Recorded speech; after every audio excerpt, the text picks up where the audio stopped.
আচ্ছা এই ছাড়াও যদি এক্সস্ট নোটের কথা বলি, সিবিআরের এক্সস্ট নোটটা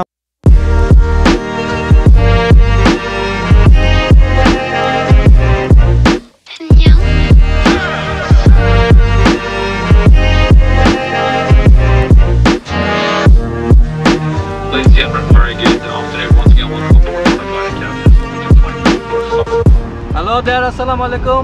This is Anand Uchol. This is Saifullah Sani. This is Atul Alam. Tasmin. And welcome to Sanigiri. Hope you guys are doing fine. এই এক ইন্ট্রো দেওয়ার লাগে কয়বার যে টেক নেওয়া লাগছে আমি একবারই পারছি। হাত দরকার নেই, অনেকবার নিচ্ছি রিটেক। যাই হোক, আমরা লাস্ট কয়েকদিন থেকে দৌড়াইতেছি। আজকে চিন্তা করলাম একটু ব্লগ করি। আজকের পরিবেশটা খুব সুন্দর লাগতেছে। আমরা চলে আসছি এই যে চন্দ্রিমা উদ্যানের পাশে যে সুন্দর লেকটা আছে, এই যে ওই পাশে সুন্দর ব্রিজ, আর ওই পাশে হচ্ছে আমাদের জাতীয় সংসদ।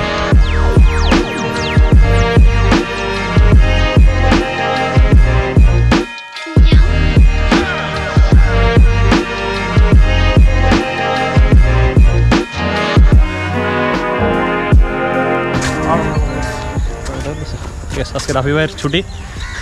আমরা সকাল 5:30 থেকে শুরু করছিলাম, মাত্র 5000 স্টেপসের মতো হয়েছে। কত কিলোমিটার হয়েছে দেখা যায়? 3.25 মাত্র না, একটু কতক্ষণ পথ ছিল। আরে ফুল এখন অ্যাডভেঞ্চার হচ্ছে আর কি। এখন এটা টপকাইতে হবে। ওই এক ভদ্রলোক আগে টপকাই ফেলছে। আমরা আরও সুবিধাজনক জায়গা খুঁজতেছি। এই তো বেশি দেশি হইতে গিয়ে অবস্থা। আমি তো আটকে গেলাম দাদা। বৃষ্টি করতেছে তো আমরা এখানে দাঁড়াই।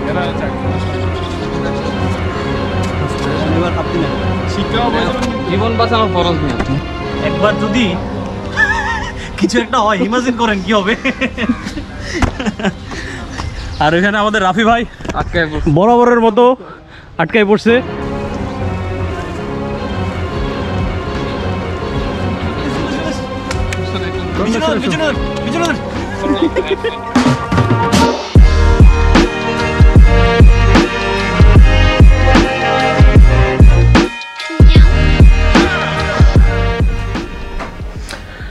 তো কাহিনী যেটা হয়েছে সেটা হচ্ছে আমরা এখন স্বাভাবিক জীবনে আস্তে আস্তে ফিরতেছি।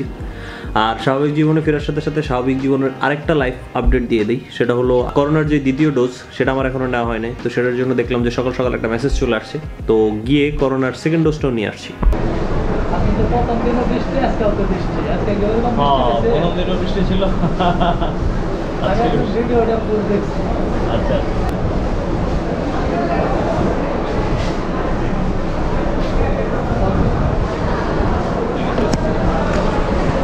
Thank you brother. আর এই ভদ্রলোকও আমাদের টাইনি স্কোয়াডের লোক। যেই ভদ্রলোক টিকা দিচ্ছিলেন ওই ভদ্রলোক হচ্ছে সাবস্ক্রাইবার। তারপর উনি ওইখান থেকে বের হওয়ার পরে সার্টিফিকেটের যে কাজটা ওইটাও তিনি আপডেট করে দিয়েছেন। Thank you brother. আর এখন শুধু একটা ঘোষণার অপেক্ষায় যে যারা ভ্যাকসিন দিচ্ছেন তাদের জন্য কোনো বিধিনিষেধ নাই, তাদের জন্য কোনো লকডাউন নাই। শুধু এই ঘোষণা দিয়ে দিলেই জীবনে শান্তি, আর কিছু লাগবো না আপাতত। যেমন আজকে আমাদের মূল যে কাহিনীটা সেটা হলো আজকে একটা ডেট আছে বাংলাদেশের অন্যতম একজন সুন্দরীর সাথে। তিনি আমার অনেক আগের crush.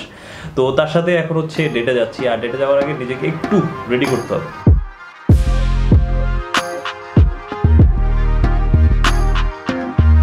Do I look good? আমি জানি সাদা শার্ট আমাকে খুব ভালো মনে হয়। আর সাদা শার্টটা আমি ঠিক তখনই পরি যখন I feel like there is an occasion or special event. যেমন আজকে স্পেশাল ইভেন্ট আছে, ডেটিংয়ে যেতে হবে, আর সেই জন্য হচ্ছে সাদা শার্টটা পরে বের হওয়া। সো আর দেরি না করি, চলেন বের হয়ে যাই।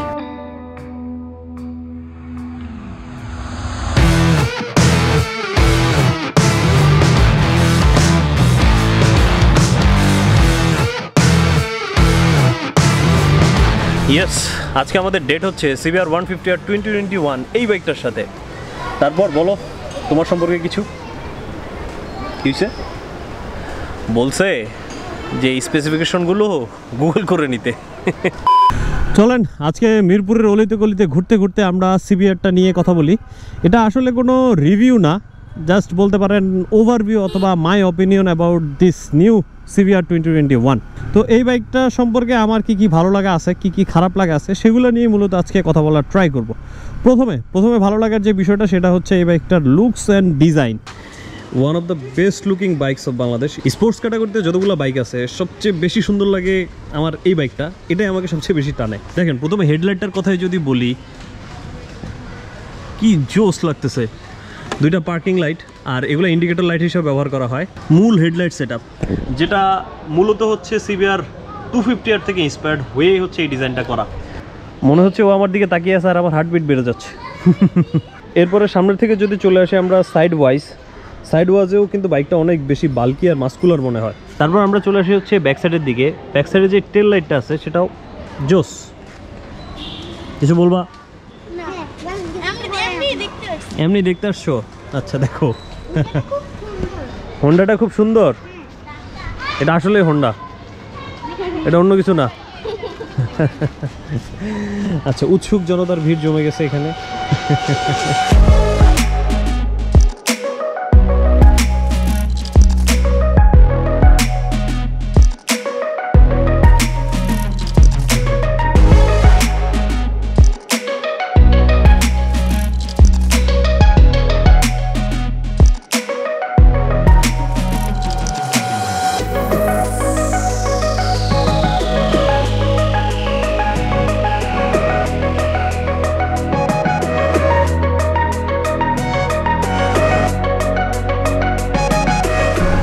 আর ওভারঅল আগের সিবিআরটা থেকে এই সিবিআরটা একটু বেশি বাল্কি সাইজের করা হয়েছে আর মাস্কুলার একটা লুক দেওয়া ট্রাই করছে। হ্যাঁ, ডেফিনেটলি 250R এর মতোই কিছুটা আর কি, সীমিত আকারের 250R। আর দ্বিতীয় যেই ভালো লাগার জিনিসটা সেটা হচ্ছে এটার ইঞ্জিনে যদিও কোনো ধরনের পরিবর্তন আসে না, মানে পাওয়ার ইমপ্রুভমেন্ট আসে নাই। 17.1 HP আর 14.4 নিউটন মিটার অফ টর্ক ওইটাই আছে, এর বেশি বাড়ানো হয় না আগের মতো। ওইটা নিয়ে আমি খুব বেশি একটা কনসার্ন না, কারণ সিবিআরের যে নেচার ছিল অন্যান্য স্পোর্টস বাইকের তুলনায় এটা একটু শান্ত কার্ম নেচারের ছিল, তো সেই নেচারটা এটা বজায় রাখছে। আর যদি ইঞ্জিনের কথা বলি, ইঞ্জিন আগের থেকে একটু বেশি রিফাইন্ড করছে, আগের থেকে একটু বেশি স্মুথ করছে। আগের সিবিআরটার তুলনায় এটার মধ্যে ভাইব্রেশন অনেক কম, অনেক বেশি স্মুথ লাগতেছে। এই জিনিসগুলো আমার কাছে খুব ভালো লাগছে অ্যাবাউট দিস নিউ সিবিআর। এই ছাড়াও যদি এক্সস্ট নোটের কথা বলি, সিবিআরের এক্সস্ট নোটটা আমার কাছে বরাবরের মধ্যে খুব ভালো লাগে, এবার একটু বেশি রিফাইন্ড লাগতেছে এই। আর আপনাদেরকে তো বলাই হয় না, আজকে আমাদের সাথে আরও এক ভদ্রলোক আছে, ভাই মোহাম্মদ আরিফ। ওয়ালাইকুম আসসালাম। ঠিক আছে, ভালো থাকো। আর আরেকটা জিনিস যেটা সিবিআর সম্পর্কে ভালো লাগছে সেটা হচ্ছে নতুন সাসপেনশন অ্যাড করা হয়েছে। আগে ছিল নর্মাল টেলিস্কোপিক ফোর্ক, আর এখন সিবিআরটার মধ্যে চলে আসছে ইউএসডি। এটা হচ্ছে বিখ্যাত ব্র্যান্ড শোয়া, ওইটার সাসপেনশন ব্যবহার করা হয়েছে। তো এটার বডির সাথে সাসপেনশনটা খুব সুন্দর যাইতেছে, গোল্ডেন কালার প্লাস একটু মোটাসোটা জোস যাচ্ছে। এটা নন এবিএসটা, সিবিআরের ব্রেকিং অসাধারণ, আর এবিএস থাকলে তো আরও অসাধারণ হয়ে যাবে, সেটা নিয়ে কথা বলবো না। কথা বলবো এখন আমার খারাপ লাগার বিষয়গুলো নিয়ে, কি কারণে সিবিআর আমার মন খারাপ করছে, খুবই ডিসঅ্যাপয়েন্টিং। এই যে দেখেন বিশাল একটা বডি, সব ঠিক আছে তাই না, সুন্দর লাগতেছে সামনে থেকে, একবারে মাস্কুলার লাগতেছে, কিন্তু কি দরকার ছিল এটার মধ্যে 130 সাইজের টায়ারটা দেওয়ার? দরকার ছিল না একটু টায়ার সাইজটা বড় করার? এই যে বডি দেখেন, মোটা বডি চিকন টায়ার, এটা কি মানাইতেছে? এই জিনিসটা খুব মন খারাপ করছে আমার। 130 সাইজের টায়ার কেন 140 সাইজের কি দেওয়া যেত না? আগে সিবিআরটার ক্ষেত্রে এটা খুব বেশি বেমানান ছিল না, কিন্তু এবার কেমন জানি বেমানান লাগতেছে। দেখেন বডিটা এরকম মোটা, কিন্তু চাক্কাটা এটা কেন জানি আমার খুব মন খারাপ করে দেয় সিবিআর 2021 সম্পর্কে। আর তারপরে দ্বিতীয় যে জিনিসটা মন খারাপ করছে সেটা হচ্ছে সিটিং পজিশন। আগের যে সিটিং পজিশনটা ছিল সেটা ছিল ট্যুরের সিটিং পজিশন, ঠিক এই জায়গাটাই ছিল। মানে সিবিআরে যখন আপনি বসতেন খুব বেশি আপনার প্যারা ফিল হইতো না, মাজায় ব্যথা হইতো না। ও স্পোর্টস ক্যাটাগরির হইলেও আগের সিবিআরটাকে স্পোর্টস ট্যুরের ক্যাটাগরিতে ফেলা যাইতো, কারণ হলো ওইটার সিটিং পজিশন ছিল অনেক বেশি কমফোর্টেবল। কিন্তু এটা সিটিং পজিশনটা একটু বেশি লিনিয়ার করে ফেলছে, আরেকটু বেশি যুক্ত হইতেছে, প্লাস হ্যান্ডেলের পজিশনটা আরেকটু বেশি ছোট করে ফেলছে। আগেরটা ছিল এখানে, এখন সেটা চলে আসছে এই যে এখানে। তারপর 3 নম্বর যে খারাপ জিনিসটা সেটা হচ্ছে এই যে দেখেন আমাদের যেই স্পিডোমিটারটা আছে, এই স্পিডোমিটারটা আগের তুলনায় একটু ছোট করে ফেলছে। ইনফরমেশন আগেরগুলোর মতোই সেম জিনিসই আছে, তারপরে আগের স্পিডোমিটারটা একটু জোস ছিল, একটু কুল লাগতো আর কি, কিন্তু এবার বডি বড় করছে, স্পিডোমিটার ছোট করে ফেলছে। কি দরকার ছিল? সিবিআরটা সম্পর্কে এই জিনিসগুলো চিন্তা করলেই খুব ডিপ্রেশন ফিল হয়। কারণ সিবিআরটা আমার খুবই পছন্দের একটা বাইক, সফট কর্নার কাজ করে। অন্য কোনো স্পোর্টস বাইক আমার টানে না, শুধুমাত্র এই একটা বাইকে আমার খুব টানতো। কিন্তু এই অড কম্বিনেশনের কারণে এখন কেমন জানি আপসেট লাগে সিভিয়ারটার দিকে তাকাইলে।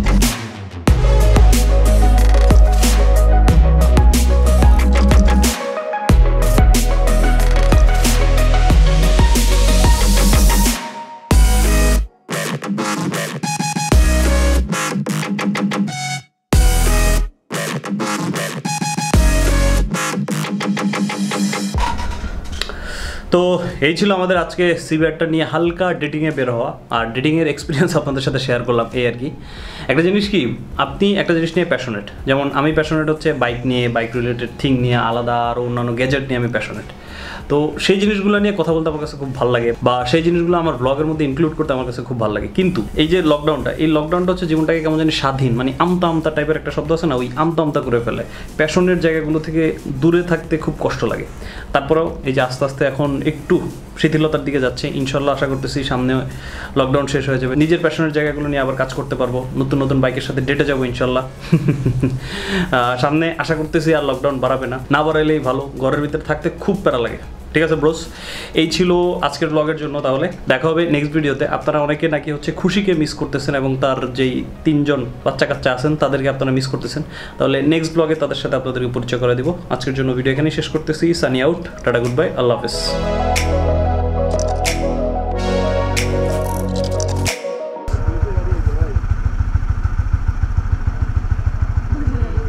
চলেন লেটস গো।